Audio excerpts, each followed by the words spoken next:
దానిని అందరికీ అందుబాటులోకి తెద్దామా అని చెప్పి సంకల్పిస్తే ఒక 10.5 అడుగు పొడవైనటువంటి జలనారాయణ స్వామిని అక్కడ ఆ పుష్కరిణిలో కోనేరు మధ్యలో ప్రతిష్టాపన స్వామికి ఒక ధన్వంతరి మండపాన్ని ఒకటి నిర్మించడం జరుగుతోంది. విశాలమైన మాడవీధులు, ఎత్తైన ప్రాకారం, విశాలమైన మాడవీధులు, బ్రహ్మోత్సవాది వివిధ ఉత్సవాలు జరిపేందుకు వీలుగా మాడవీధులు, తగిన వాహనాలు, ఒక అద్భుతమైన రథాన్ని కూడా నిర్మించడం జరిగింది. గోసేవ ఎంతో ప్రధానమైంది కదా మన వైదిక సంప్రదాయంలో. తర్వాత ఒక పెద్ద గోశాల, సుబ్బయ్య శ్రేష్ఠి గోశాల అని రామారావు గారి నాన్నగారి పేరుతో ఒక గోశాలను కూడా అక్కడ నిర్మించడం జరిగింది. తర్వాత ఈ యాగాలు ఇష్టులు చేసుకోవటానికి వీలుగా ఒక యాగశాల కూడా అక్కడ నిర్మాణం చేయడం జరుగుతుంది.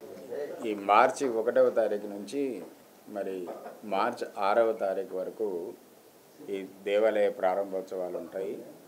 1వ తారీఖు నాడు మొదలైనటువంటి ప్రారంభోత్సవము 6వ తారీఖు నాడు కుంభాభిషేకము ప్రాణప్రతిష్ఠతో ముగుస్తుంది.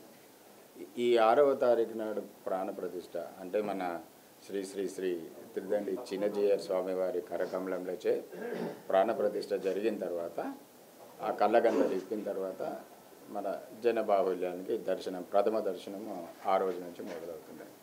మరి మీకందరికీ కూడా మా హృదయపూర్వక ఆహ్వానం.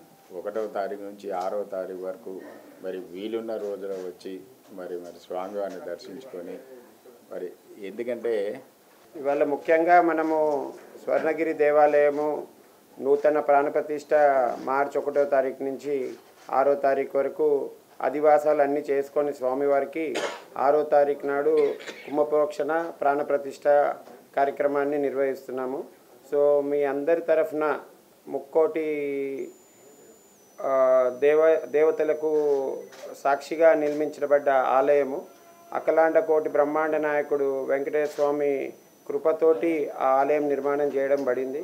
సో అటువంటి ఆ పర్టికులర్ ఆలయంలో ప్రతి ఒక్కరు కూడా భక్తులు సేవ చేసుకొని సో అందరూ కూడా ఆహ్వానితులు. సో ఈ ఆలయంని ప్రత్యేకంగా ఒక విశేషమైన భక్తితోటి ఒక విశేషమైన సంఘటనల ద్వారా ఆలయం నిర్మాణం చేయడం జరిగింది. సో ఇప్పుడు అమ్మా నాన్న సంకల్పము ఆ స్వామి కృప ఈ రెండు తోడయి ఆలయం ప్రాణప్రతిష్ఠ చేయడం జరుగుతుంది. అండ్ జీవితంలో ఎప్పుడు కూడా ఆలయం నిర్మిస్తామని మేము ఎప్పుడు ఊహించలేదు, అసలు అటువంటిది కూడా లేదు.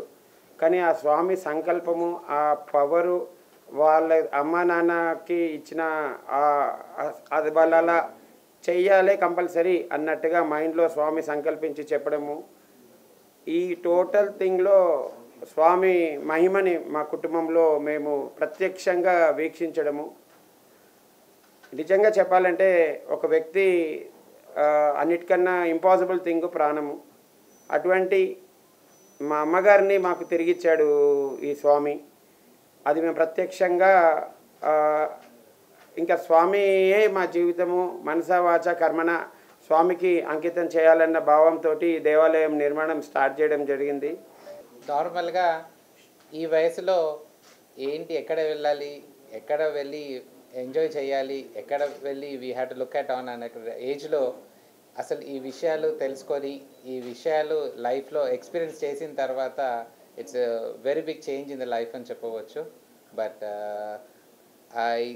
తప్పకుండా ఒకటి మాత్రం నిజమండి, స్వామివారిని నమ్మితే అన్నీ విజయాలే. మన మనసులో ఏది ఉన్నా సరే ఆయన పైన భారం వేసి ముందుకెళ్తే 100%గా అది సక్సెస్ అవుతుంది. ఆయన ఎల్లప్పుడూ మనతో ఉంటారు. So I pray and I wish everybody అందరూ కూడా స్వర్ణగిరి టెంపుల్ యాదాద్రి తిరుమల దేవస్థానానికి రండి, తప్పకుండా స్వామివారి బ్లెస్సింగ్స్ తీసుకోవాలని కోరుకుంటాను. జై శ్రీమన్నారాయణ.